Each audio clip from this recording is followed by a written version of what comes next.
Hello student, today I am teaching you business studies for class 11th. This is your chapter small business and enterprise.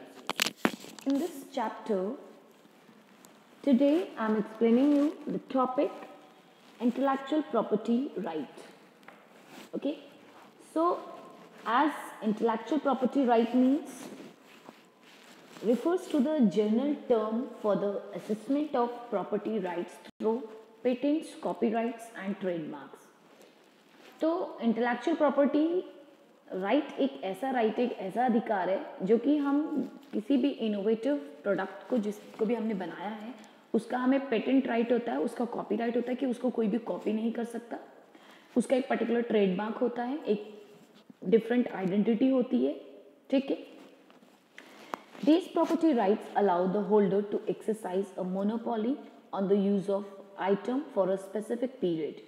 तो एक particular period तक जिस particular बंदे ने वो बनाया है उसको पर्टिकुलर प्रॉपर्टी राइट होता है और मोनोपोली होती है उसकी, उसको कोई अदर यूज नहीं कर सकता.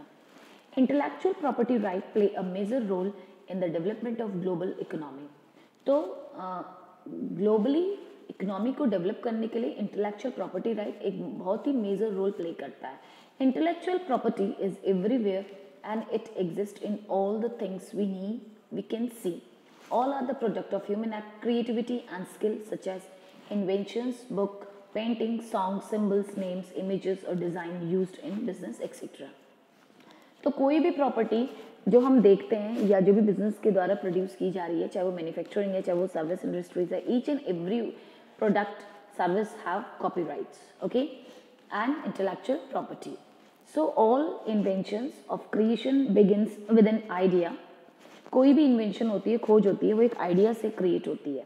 सो once the idea becomes an intellectual product, intellectual property, one can apply to the authority concerned under the government of India for protection. ठीक है. तो उस पर्टिकुलर आइडिया को इंटेलेक्चुअल प्रॉपर्टी में कन्वर्ट किया जाता है, अथॉरिटी दी जाती है गवर्नमेंट ऑफ इंडिया के द्वारा, एक प्रोटेक्शन प्रोवाइड किया जाता है. Legal rights conferred on such product are called intellectual property right. तो ये जो लीगल राइट प्रोवाइड किया जा रहा है उस प्रोडक्ट को, वो इंटेलेक्चुअल प्रॉपर्टी राइट कहलाता है. Hence, intellectual property refers to product of human mind. Just like other types of property, the owner of IP can rent, give or sell it to other people. Especially, IP refers to the creation of the human mind, like inventions, literary and artisans' work, symbols, name, images, and design used in business. ठीक है. तो specially जो intellectual property holders होते हैं वो अपना कोई artisan, कोई सिंबल, नेम, इमेजेस या डिज़ाइन बिजनेस के लिए वो पर्टिकुलरली यूज़ करते हैं, और अगर कोई बंदा उसको लेना चाहता है तो उसको रेंट पे करना होता है. ठीक है. Now intellectual property is divided into two both categories. First is industrial property, second is copyright. तो सबसे पहले हम बात करते हैं इंडस्ट्रियल प्रॉपर्टी की. It includes inventions, patents, trademarks, industrial designs and geographical indications. और कॉपीराइट की अगर हम बात करें, it includes literary and artistic work such as novels, poems, plays, film, musician work, architect work such as drawing, painting, photographs, sculptures and architectural design. तो ये copyrights in particular artisans को provide की जाती है. The most noticeable difference between intellectual property and other forms of property is that intellectual property is intangible. तो सबसे एक main बात यह है कि जो इंटेलेक्चुअल प्रॉपर्टी है, राइट है, वो इंटेंजिबल है. इंटेंजिबल मीन्स जो दिख नहीं सकता, ठीक है, जिसको आप सिर्फ फील कर सकते हैं, ऑब्जर्व कर सकते हैं. It can not be defined और identify by its own physical parameter. ठीक है. इसका कोई अपना कोई फिजिकल पैरामीटर्स भी नहीं है.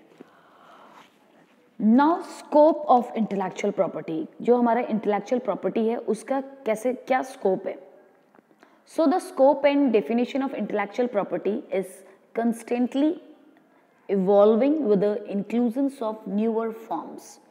तो कोई भी ऐसी प्रॉपर्टी, कोई भी ऐसा आइडिया या कोई भी ऐसा स्कोप जिसको हम अभी न्यूली हमने उसको इनोवेट किया है, ठीक है, उसमें intellectual property main role play करता है.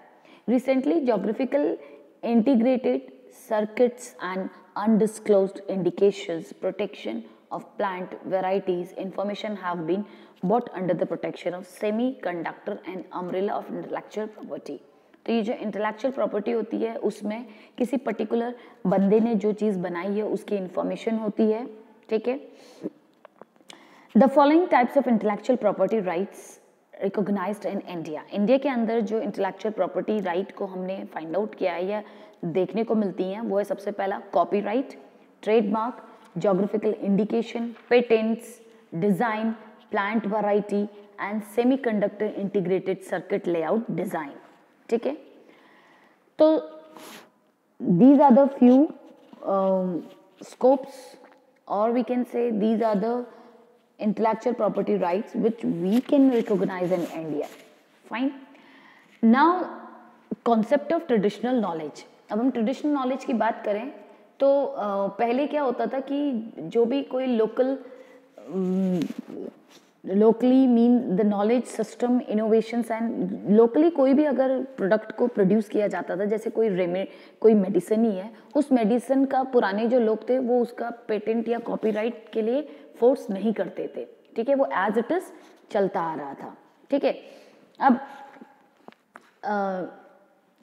we often use homely remedies passed on by our grandparents and grandparents, our cure for an ailment. So these homely remedies are traditional medicine that have been practiced in India for the past several centuries. तो बहुत कई सालों से ये जो home remedies हैं वो हम अपने ग्रैंड पेरेंट्स से लेते आ रहे हैं. So they are also known as a traditional knowledge. तो इसको हम ट्रेडिशनल नॉलेज भी कह सकते हैं. सब examples of India traditional medical system are Ayurveda and Unani, Sindh and yoga. तो ये कुछ ऐसे सिस्टम है, मेडिकल सिस्टम है जिसकी हेल्प से हम अपनी बीमारियों को रिमूव करते हैं अपनी बॉडी से, और ये एक ट्रेडिशनल मेथड है. So traditional knowledge means the knowledge system, innovations and practice of local communities across the global. तो ये जो छोटी छोटी local communities के द्वारा जो innovate किया जाता है ये global level तक पहुंचाया जाता है. तो such wisdom has been developed and accumulated over the years and has been used and passed down through several generations. तो बहुत सी generations इसको use करते आ रही है. ठीक है.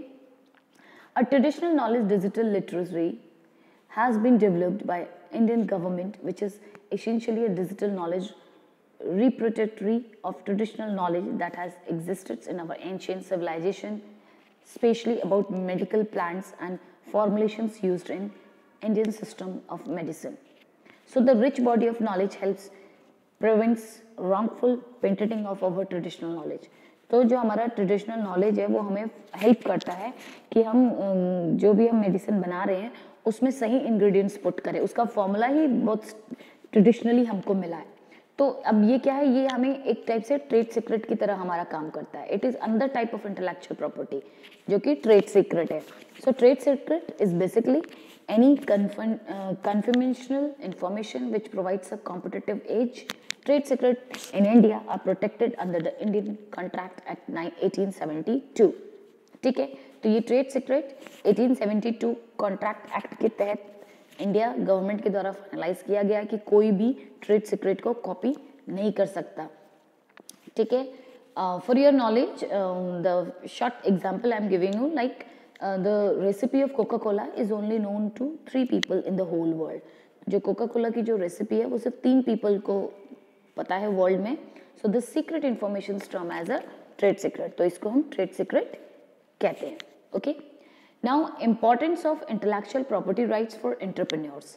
अब जो इंटेलेक्चुअल प्रॉपर्टी राइट होता है वो एंटरप्रेन्योर्स के लिए कैसे इंपॉर्टेंट रोल प्ले करता है. So it encourages creations of new path breaking inventions such as cancer cure medicine. ठीक है, जैसे कोई नई हम क्रिएशन करते हैं, जैसे कैंसर क्योर मेडिसिन हमने बनाई, ठीक है, किसी एंटरप्रेन्योर ने, तो वो उसको हेल्प करता है कि वो उसी का इंटेलेक्चुअल प्रॉपर्टी राइट है, कोई उसको ले नहीं सकता. It encourages inventions, authors, creators. तो अगर हम किसी चीज़ को बना रहे हैं और दूसरा उसको कॉपी कर लेगा तो क्या हम दोबारा बनाएंगे? नो. तो इसलिए इंटेलेक्चुअल प्रॉपर्टी राइट अगर आपको प्रोवाइड किया जाता है तो आपको श्योरिटी होती है कि जो भी हम काम कर रहे हैं वो सिर्फ हमारे नेम से फेमस हो रहा है, not by the any other name. Okay. Now types of IPS. IPS है क्या? Intellectual property rights are extremely necessary for forecasting creativity and they contribute towards the economic growth of a nation. तो ये एक ऐसा intellectual property right है जो कि आपको क्रिएटिव करता है, ठीक है, आप कंट्रीब्यूट करते हैं अपनी इकोनॉमी को ग्रो करने में. So they allow creators and investors to have control over their creations and inventions. These rights create incentives for artisans, entrepreneurs, and inventions to further commit the necessary resources to research, develop, and market new technology and creative works. So आप keep on updating the technology, keep working for the development of the market. You keep researching, and creative works entrepreneurs would do. So the changing global economy in creating challenges and opportunities for continuous progress in human development. तो जो लगातार जो economy में changes होते हैं उस challenge को accept करना, अपॉर्चुनिटी को ग्रैब करने से ही ह्यूमन डेवलपमेंट होता है. So there are business opportunities to market और सेल आईपी वर्ल्ड वाइड. तो बहुत ज़रूरी है कि हम इंटेलेक्चुअल प्रॉपर्टी को वर्ल्ड वाइड में क्या करें, स्प्रेड करें. Geographical borders present on obstructions and consumers enjoy near immediate access to almost everything. ठीक है. Under the umbrella of intellectual property, three different facts comes into play which are. तो जो intellectual property rights है उसमें तीन चीजें basically देखी जाती है. One is law. तो intellectual property right है legal right conferred upon the creator IP owner to prevent others from using the product subject matter. तो जो हमारा पर्टिकुलर प्रोडक्ट है उसका इंग्रेडिएंट्स या उसके सब्जेक्ट मैटर कोई अदर कॉपी ना कर सके, इसलिए लॉ के अकॉर्डिंग हमें इंटेलेक्चुअल प्रॉपर्टी राइट प्रोवाइड किया जाता है. So it is a legal watch guard of a knowledge. तो आपकी जो नॉलेज है उसको लीगली वॉच किया जाता है through intellectual property rights provide to a particular person. Then technology. The prerequisite of intellectual property is that the creation has to be original. The creator has to bring something novel into existence. So IPR with respect to technology covers various aspects of information technology, automobiles and pharmaceuticals and biotechnology etc. तो ये कुछ ऐसे particular areas हैं जहाँ पे कोई भी बंदा न्यू टेक्निक का यूज करके अपने किसी प्रोडक्ट को बनाता है, इनोवेट करता है. तो ऐसे पर्टिकुलर इनोवेशंस को इंटेलेक्चुअल प्रॉपर्टी राइट के तहत लीगल करना बहुत ज़रूरी है. Third, business and economics. So the basic of IPR intellectual property right help in development of the industry. बहुत ईजी हो जाता, हम हेल्प करते हैं किसी भी इंडस्ट्री को डेवलप करने में and in the success of business. So IPR provides right to properties of the business. तो किसी भी बंदे की प्रॉपर्टी के जो अधिकार हैं, जो राइट है, उसको सेफ रखने के लिए, लीगल राइट प्रोवाइड करने के लिए इंटेलेक्चुअल प्रॉपर्टी राइट है. तो ये थ्री मेन टाइप के हैं. One is law, second is technology and third is business and economics. Now next is copyrights.